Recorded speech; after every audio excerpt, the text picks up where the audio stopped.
So what is up mga kaibigans? We are back at it again with another video, and for today's video ay maglalaro tayo ngayon ng Minecraft dito sa Survival Series Episode 10. And if you are new around here, don't forget to subscribe my channel. And ano pa ang hinihintay mo? Simulan na natin itong video na ito. Let's go! Talaga nga namang napakalupit mga kaibigan kasi Episode 10 na po tayo. And syempre mga kaibigan, kung hindi mo pa napapanood yung mga naunang episode dito, is make sure to watch para hindi ka ma-spoil dito sa episode na ito. So kung maalala ninyo last episode mga kaibigan, gumawa tayo dito ng custom tree. So we have a problem mga kaibigan dito sa ating custom tree. Kung makikita ninyo mga kaibigan, yung mga leaves dito ay nagde-decay. Hindi ko alam mga kaibigan kung bakit nagde-decay yung mga leaves dito. Pero dati naman mga kaibigan, kapag gumagawa ako ng custom tree, ay hindi naman nawawala yung mga leaves. Siguro dahil nasa Java tayo and dati ay nasa Bedrock tayo. Pero bakit naman ganun? So ibig sabihin ba nito, hindi ako posibleng gumawa ng custom tree gamit yung leaves sa Java? Comment down below nga kayo mga kaibigan kung bakit nawawala itong mga leaves na to. Kasi talagang hindi ko talaga alam kung bakit. And tsaka nga pala mga kaibigan, nakapaglagay na rin pala ako dito ng mga design. And as you can see, naglagay ako dito ng mga cart. At itong mga cart na ito ay tungkol sa mga farm. And talaga nga namang bumagay siya dito banda sa part ng custom tree natin. And hindi pa ito yung final na design dito. So posible pang madagdagan natin yung mga design dito. So baka palitan natin yan ng mga coarse dirt or anything else mga kaibigan. Ang goal nga pala sa video natin na ito mga kaibigan is makapagtayo tayo ngayon ng kelp farm or automatic kelp farm. Dahil kinakailangan natin yung kelp farm para magkaroon tayo ng unli fuel. Napakasimple lang naman mga kaibigan nung gagawin nating automatic kelp farm. And yung bala ko lang naman na automatic kelp farm is hindi yung masyadong komplikado, kundi yung basics lang. And dito ko balak mga kaibigan ilagay yung kelp farm, so medyo malaki din yung gagawin ko. And marami din ako mga materyales na kakailanganin kagaya ng piston at ng observer. Wala naman na tayong problema dyan mga kaibigan dahil we have a lot of materials na nilikom natin para sa episode na to. And isa pa sa mga kailangan natin gawin mga kaibigan is gagawa din tayo ng automatic furnace mga kaibigan para yung mga kelp farm na ating mga napuproduce ilalagay natin dun sa automatic furnace natin para maluto yung mga kelp para maging isang fuel. First thing first mga kaibigan ay magagather muna tayo ngayon ng mga materyales na kakailanganin natin para sa kelp farm. So unang-unang kukunin ko ngayon is yung mga iron mga kaibigan dahil kailangan po natin ito para sa hopper at syempre para sa piston. Oh my goodness, grabe punong-puno na pala tong mga iron natin dito boy. Grabe pala mag-produce yung iron farm na ginawa natin mga kaibigan. Huwag mong sabihin na kapag kinuha ko itong isang stack ng iron ay magre-refill na kaagad. Oh my goodness, grabe boy, ang dami nating iron dito and talaga nga namang napakaganda na itong ginawa nating golem farm. So ang sunod na kailangan natin mga kaibigan is yung redstone dust. So kailangan natin yan mga kaibigan para sa gagawin nating piston. So yan, kunin natin lahat ng mga redstone dust. Redstone dust, meron pa ba dyan? And then syempre kukuha na rin tayo dito ng mga cobblestone at mga woods. So gumawa ko ngayon mga kaibigan ng one stack ng piston at next na kailangan natin is ang hopper. At ang kailangan ko naman na hopper mga kaibigan is 30 pieces na hopper mga kaibigan. So gagawa tayo ng 30 plus. Ayun, so meron tayong 42 na chest. Gagawin na natin yung hopper. So wait lang, kulang pa pala ako ng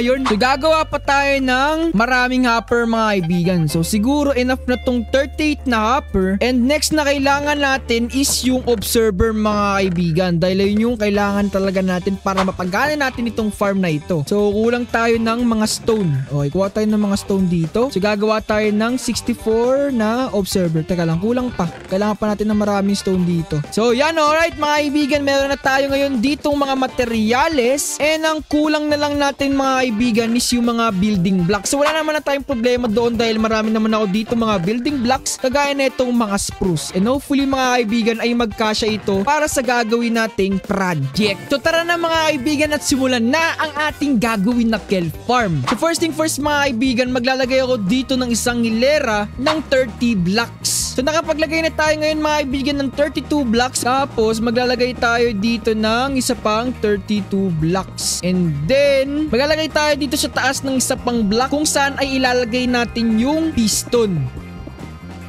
Next naman mga kaibigan, maglalagay tayo ng mga blocks sa likod ng piston. Sa blocks na ito mga kaibigan, dito natin ilalagay yung redstone dust. Tapos kailangan din natin mga kaibigan maglagay ng mga observer dito sa taas ng mga piston. And next mga kaibigan, maglalagay na rin tayo dito ng redstone dust para yung observer at piston ay magkakonekta. So kapag naglagay ako ng blocks dito, ay gagana na yung piston. Ayun, okay guys, good sa tayo mga kaibigan dyan. Tapos ang next na kailangan na natin gawin mga kaibigan is maglalagay tayo dito ng blocks. At ang next mga kaibigan, magbibilang tayo dito ng 5 blocks. So itong ginagawa ko mga kaibigan dito banda, dito mag-flow mga kaibigan yung tubig, which is yung tubig mga kaibigan yung magdadala sa kelp papunta sa mga chest mga kaibigan. Ngayon naman mga kaibigan, gagawa naman tayo ngayon ng lalagyan na kung saan ay dito malalaglag yung mga ina-harvest na kelp. Unang-una, ilalagay ko muna siguro dito yung chest mga kaibigan. Ayan. Tapos maglalagay tayo dito ng maglalagay tayo dito ng hopper papunta doon, pero dapat nakakonect siya dito. Kasi dapat mga kaibigan, yung mga kelp na malalaglag dito, dapat mapupunta siya dito sa large chest na ginawa natin. So siguro mga kaibigan, matutulog muna ako and then pagbabalik na ako sa inyo mga kaibigan kapag nagawa ko na itong isang to dito pa sa kabila. Dahil gagawin natin yan mga kaibigan ng magkaharap yung dalawa.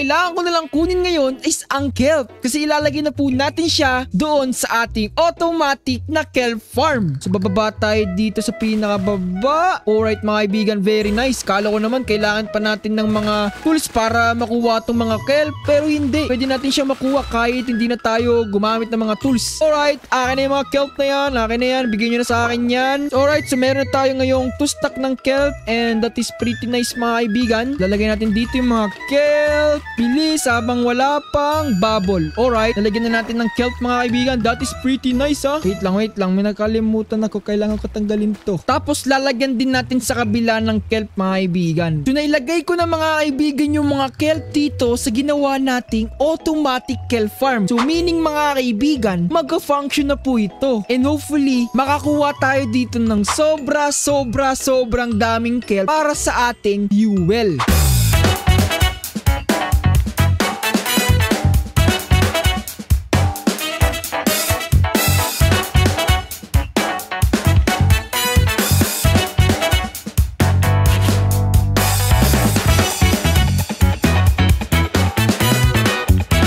Po mga kaibigan, natapos na po natin yung objective natin for today. Nakagawa na po tayo ngayon ng automatic furnace at ng automatic kelp farm. And talaga nga namang napakalupit mga kaibigan dahil meron na po tayong mga gamit na makakatulong po dito sa ating survival series. So bago ko muna ipakita sa inyo itong smelt farm natin, uunahin ko muna itong kelp farm. As you can see mga kaibigan, nagawa ko na po ng design itong kelp farm natin and ginawa ko na po siyang structure para mas maging maganda tignan yung appearance. At kung papasok tayo dito mga kaibigan, ay makikita ninyo dito yung mga chest na kung saan dito po nalalaglag yung mga kelp. At kung makikita ninyo mga kaibigan, ay talaga nga namang gumagana itong kelp farm natin. Actually guys, hindi pa ako nakakapag-AFK dito ng sobrang tagal, kaya ganito pa lang yung mga nakalagay ditong mga kelp. So kukunin na natin itong mga kelp na ito mga kaibigan at lulutuin na natin ito doon sa ating automatic furnace or smelter. So itong automatic smelter natin mga kaibigan is napakasimple lang po nito. So hindi ko na po sa inyo pinakita kung paano ko po ginawa ito dahil marami na po kayong makikita sa YouTube kung paano gawin yung gantong style or gantong design ng smelter. So para pagganahin ito mga kaibigan ay pupunta tayo dito sa loob ng automatic furnace natin. Dito sa malaking chest na ito, dito natin ilalagay yung fuel. So pagkakaalam ko, meron ako ditong nilutong kelp mga kaibigan. Tingnan natin, baka pwede ito na lang yung gamitin nating pangluto. Okay, so tamang tama, meron ako ditong kelp mga kaibigan. So ito yung gagamitin nating pangluto dito sa ating automatic. Tapos kung may lulutuin man tayo dito mga kaibigan, ilalagay natin siya dito sa minecart with chest. So ilalagay mo lang siya ng ganito. Tapos pag nalagay mo na yung mga kailangan mong ilagay dyan,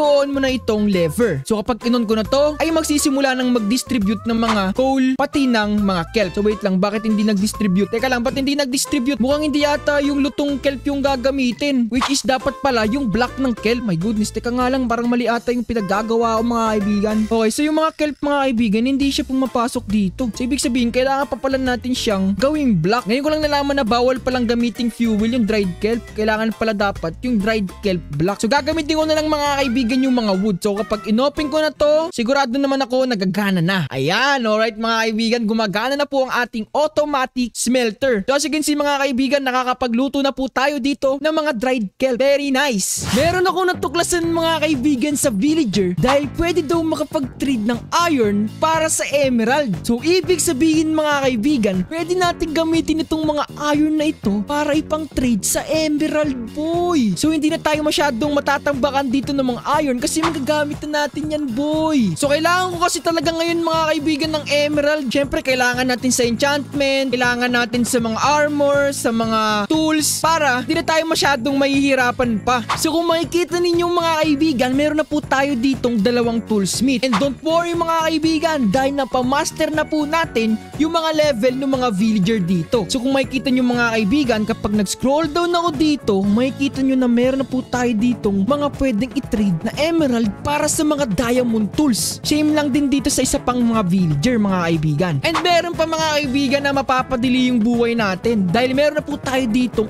armorer. Kung makikita nyo mga kaibigan, pwede na tayo ditong makipag-trade ng mga diamond armor mga kaibigan. Talaga nga naman, napakalupit boy. So para magkaroon tayo ng madaming emerald, makikipag-trade na tayo ngayon ng mga iron para sa emerald. So makikipag-trade tayo dito at dito. At syempre, dalawang beses nagre-reset itong villager na to, kaya pwede tayo mag-trade dyan. Tingin pa ng emerald. Magre-reset ka pa ba kayo? Tingnan natin kung magre-reset. So hindi na nag-reset mga kaibigan. Okay lang yan. So para mas maganda mga kaibigan, bibili na tayo dito ng mga armor para magkaroon na tayo ng full set of diamond armor. Hopefully kumasya yung mga emerald natin. At very nice mga kaibigan na pagkasya natin yung mga emerald natin. And talaga nga naman. So kung makikita nyo mga kaibigan, meron na po tayong full set of diamond armor na hindi po tayo gumagamit ng diamond. So hindi na tayo masyadong mag-iinarte muna mga kaibigan sa mga enchantment yan. And siguro okay na siguro itong mga to. And baka maybe in the near future, palitan ko na lang yan ng mga malalakas